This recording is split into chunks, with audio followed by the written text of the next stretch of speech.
today I have a really highly requested video, which is my fragrance collection.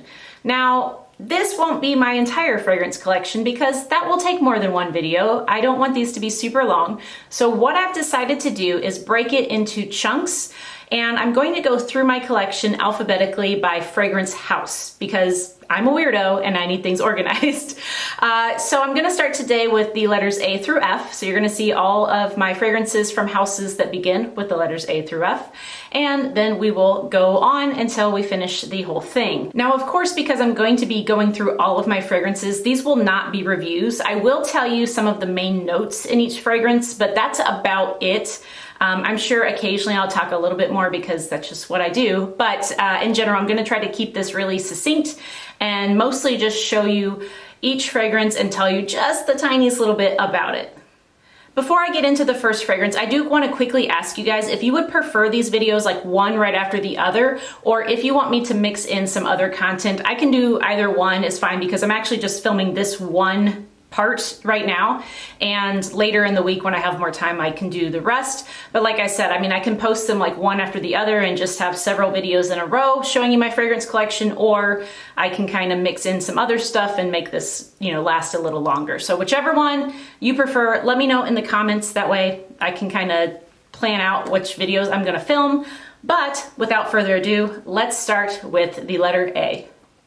The first house I'm going to talk about is Erin, and this is a house owned by Estee Lauder. I have two from this house. The first one is called Bamboo Rose, and of course has notes of bamboo and rose, duh. But it does have like this green dewiness to it, as well as some musk and citrus. It's a really light fragrance, doesn't last long, but I really think it's quite pretty. And although it doesn't look like I've used a ton, I've actually worn this at least a dozen times. This bottle is just enormous. It's a 200 ml. And it was like completely filled to the very top when I first bought it. So I've used it quite a bit this summer and I enjoy it. It's not my favorite, but that's the first one, Bamboo Rose. The other Erin fragrance I have is Tangier Vanille d'Or. And so this is their vanilla fragrance. It also has some tonka, myrrh, and then the d'Or means it has like wood in it, so sandalwood. I think it has cashmere wood as well. This is not an oudy type of fragrance though, like when you think of sometimes wood-based fragrances, this is not that oud type of wood. This is truly more of a sandalwood kind of base. Not great lasting power, but it's not terrible. I really like this fragrance, and the original Tangier Vanille, I really like that too. So I think there are several fragrances from this house that I'd be interested in buying, but so far these are the two that I have. The next house I have is Amouage, and the first one is Journey. This is for women. All of mine that I have are the ones marketed to women. And in Journey you have honey, osmanthus, tobacco, I know because that's what kind of caught my eye. I believe there's some apricot in here as well. But like most Amouage fragrances, there's just like a crap ton of notes in here, so I can't remember all of them, but those are some ones that really stand out to me. The bottle, of course, is beautiful, and they all are. In general, Amouage fragrances have great longevity, so I'm just gonna say that now and I don't have to say it for the other two. The next one is Amouage Lyric, and this one has rose and incense. I believe there's sandalwood in here and definitely some spices like cinnamon.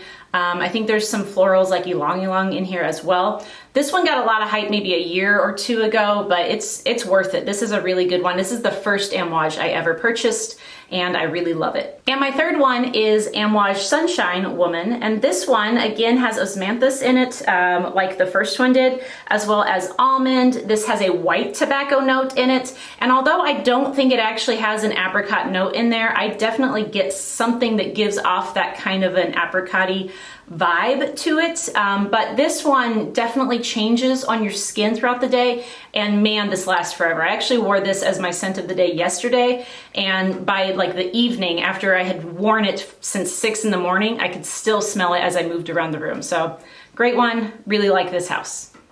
Next up is Atelier des Ors, and I have two from this house. The first one is Chore des Anges, and the bottles are of course beautiful. This one I've talked about before. It has a blood orange note that's really prominent, as well as some honey. I think there's osmanthus in here as well, maybe a little pear, and I think carrot seed is in here. This is not super sweet. It actually reminds me of some sort of a cocktail that I've had that would be more of an aperitif that's not too sweet. It would kind of, you know, get your appetite going before a meal, but would feature like perhaps some orange around the rim. Yeah, I don't know, it's just beautiful. This is a really nice fragrance, not super potent, but it does last quite a while. It just stays close to the skin. The other one I have from this house is pretty popular. This one is Lune Feline, and it has vanilla, balsam, cardamom, ambergris, and then some like woody notes in here as well. This one is just a great vanilla fragrance. I get almost like a smoky vibe to it. I'm not exactly sure what that's from because I don't think there's like actually any sort of smoky type of note in it. But I do kind of get that vibe from it. So it's probably some of the woods. But yeah, just a really nice fragrance. So that's my two from, or those are my two from Atelier des Ors. All right, on to the letter B. I feel like I'm on Sesame Street right now. So the first one up is from BDK. This one is Rouge Smoking. There are some other fragrances from this house I want to pick up, but this is the first one that I have. This has cherry, vanilla, heliotrope, which sort of gives like this almondy type of vibe to it. I think also there's some pink pepper in here, or there's some sort of a peppery note in here. And then I think there's like some musk or something like that in the base. I really do like this fragrance a lot. It's gotten a lot of love on YouTube lately, at least from like a few people like Steven from Redolescence, but it's a really nice one. They have a tobacco one that I'm interested in trying, at least, maybe not buying a full bottle right away, but sampling, because I think I'd be interested in that one as well. So anyway, this is a newer house to me, but so far, so good. The next one is a pretty simple fragrance. This is from Bordeaux's, and it's Assam of India, and this simply features tea, lemon, and sandalwood, I think is it. And the bottle's freaking cute. I love elephants, as you probably can tell, but it's just a really great tea scent. I like this for the summertime. It lasts longer than you'd expect for a lemony tea scent, but it's more heavy on the tea than the lemon, I would say. But yeah, so that one is a nice fragrance, easily accessible at Sephora, and I think it's only $88 for 100 ml, which in general, I guess, isn't too bad compared to a lot of these, but not cheap, just not super expensive. The next house is Bond number 9, and this is one of the niche houses that I've like owned something from for the longest. I've had Scent of Peace, which I'll show you in a minute, for years and years and years. But this one is Gold Coast. This is my newest one, and in fact, it's one of their newer releases. This has watermelon, lychee, however you say it, rose. There's definitely like some red apple, and then musk and cedar, I think, in here. I really enjoy this one. I actually think compared to some of the other newer releases, this is better. Like, I feel like for a while they were kind of in a slump, but this one's a pretty solid release from the house. In general, this house is like a pretty entry-level niche house, nothing too challenging, to be quite honest, but that doesn't mean they don't have good fragrances. They do. I wouldn't blind buy from this house because I feel like they're a little hit or miss, but this one is a hit with me. The next one I have is New York Nights. And this one is a unisex fragrance. It has caramel, coffee, patchouli. I want to say there are some woody notes and then like jasmine, I think, or there's some sort of floral in here as well. But I mostly get caramel and the coffee, I would say. So this is, like I said, a unisex fragrance. I really like it. It's a nice little gourmand. And then of course we have the Scent of Peace. This is the one that's for her. I think it came out first though, because it doesn't say for her, whereas the other one does say for him. But anyway, this has got to be one of their most popular, if not the most popular. It's beautiful. Black currant. I think there's like a grapefruit note in here. Musk, lily of the valley, cedar. Pretty simple, but just a truly beautiful fragrance. And this is a real easy reach for me. And I've gone through so many of these bottles. So yeah, really nice. Love this one. My favorite from the house. Next up, I have just a single one from Bottega Veneta. And this one is just their EDP. It smells like you would imagine like walking into a store filled with handbags might smell, but like really soft, like a suede. So this has suede. I think there's a little bit of oak moss in here. And honestly, I think there's like the tiniest little bit of maybe like a bergamot or citrus in the opening, but it doesn't last long. This is just a really nice suede scent though, and I think this again could be really unisex. I'm not sure if it's marketed towards women, but I know several men who do wear this and really enjoy it, but also lots of women who wear it and enjoy it. So I don't care who it's marketed to, this one would work on anyone. And then again, I have a single one from the House of Byredo. This one is Bal d'Afrique. Again, probably their most popular, or at least in their top 3 for sure. This one I picked up because it smells identical to this Body Shop oil that I used to have like a real long time ago, guys, like 20 years ago, you know, when I was younger. But anyway, it smells just like that. Like, I swear to God, whoever made this had to have smelled that and tried their hardest to recreate it, because it's identical, at least to my scent memory. Anyway, this has vetiver marigold in here, which is a unique floral note to have. I think there's also some lemon in here, some musk. But I really love this. I honestly, though, think I really would prefer it as a home scent more than on me. Not because I don't love it on me, I do, but I feel like it's giving me a headache a little bit when I'm constantly around it. Obviously, I still wear it, I don't care. But yeah, anyway, love this one. Bal d'Afrique from Byredo. All right, moving on to the C's, I have one from Christian Dior. This is probably their most popular from their Maison Christian Dior line. This is Fève Délicieuse, which I think means delicious bean. And it mostly features tonka and vanilla. I think there's also some like gourmand type of notes like caramel and chocolate in here. But this is just really a pretty heavily tonka based fragrance. Again, very unisex. I would say I do really enjoy this tonka fragrance, but it's not my favorite. There's one that will be in a following video that I prefer over this one. However, I still enjoy it and still wear it. And then I have one from Clean Reserve. This one is called Radiant Nectar, and I picked this up because Claire from Smurfy Girly mentioned it. This one is primarily a pear-based fragrance, but there's also some musk in here and broxin. I want to say there's like a tobacco leaf, or not leaf, tobacco flower or blossom sort of note in here as well. But mostly I get that pear, and it's delicious.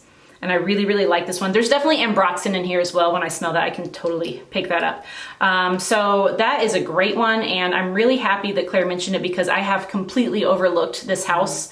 I think I smelled one fragrance from them and then never even considered them again because it just didn't interest me. But this one is fantastic. Next, I have two from Creed, and in general, I'm not like a huge Creed fan, but these two are nice, especially this one. I really like this one. This one is called Aqua Fiorentina. And this one smells pretty similar to light blue, but like a more refined version. It has the green apple, it has lemon, I think bergamot. I believe also there is some like sandalwood in here and maybe plum, but in general, if you think of like what a fancier, like a refined light blue might smell like, it's this.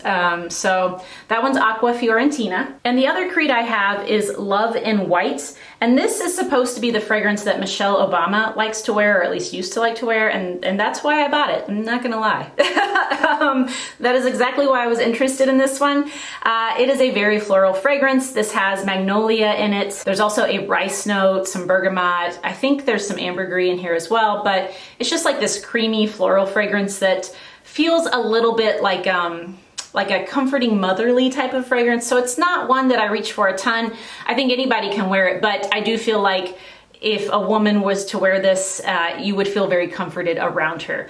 If a man was to wear it, I'm sure you'd feel the same way, but it's definitely a feminine leaning fragrance because it is so heavily floral.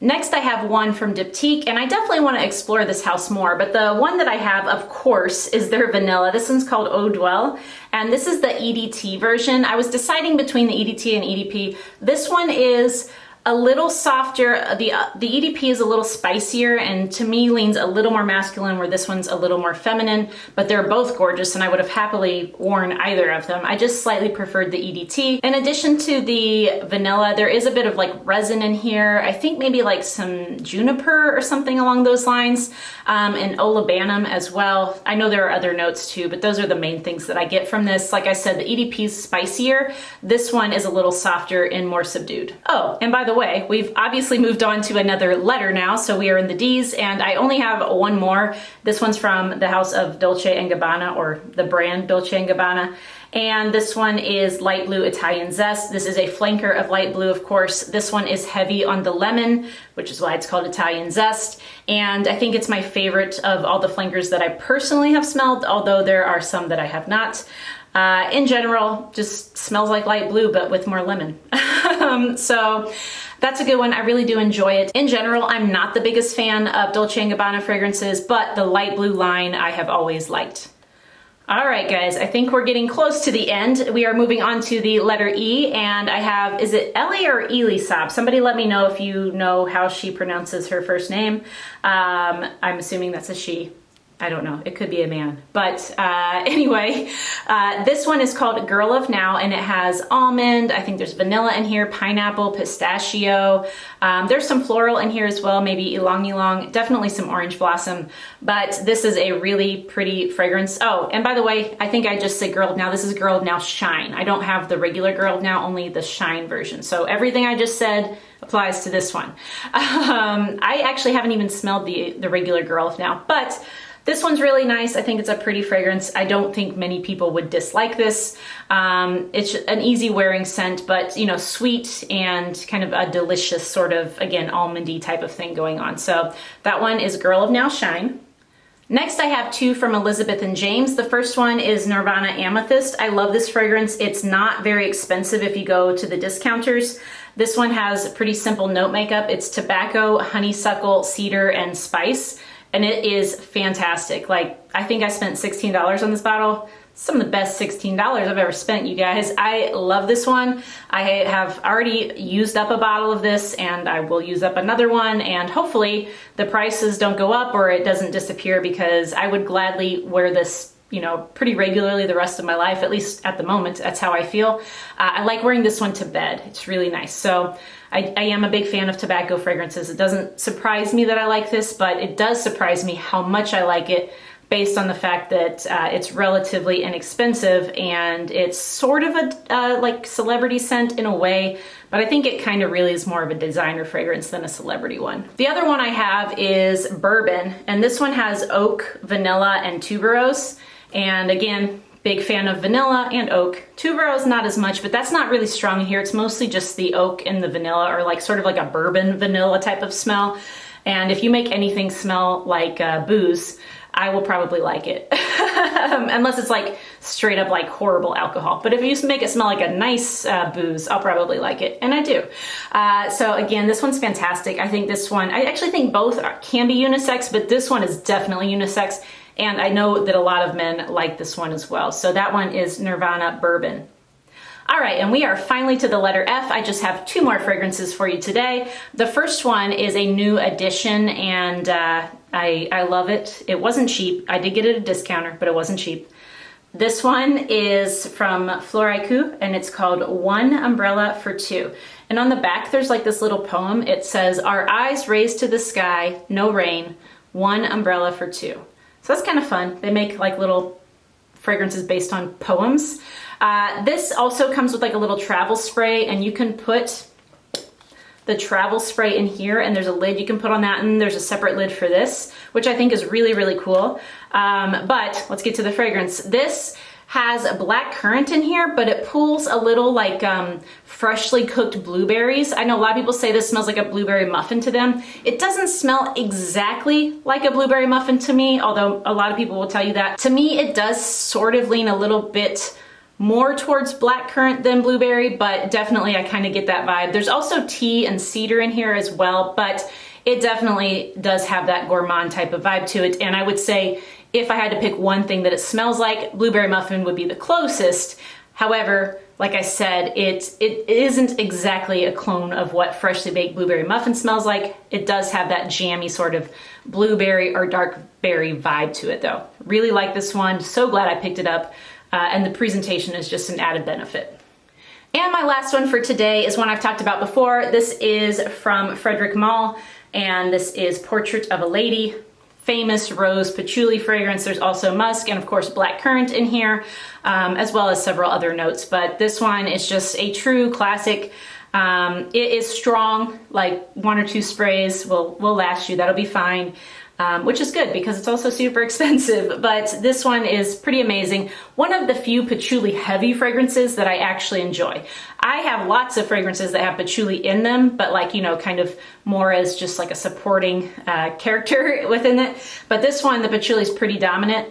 but I still really like it. So that one is Portrait of a Lady. And that's the last one that I'm going to talk about today because it is hot and I'm tired and that's enough. 25, I think it was about 25.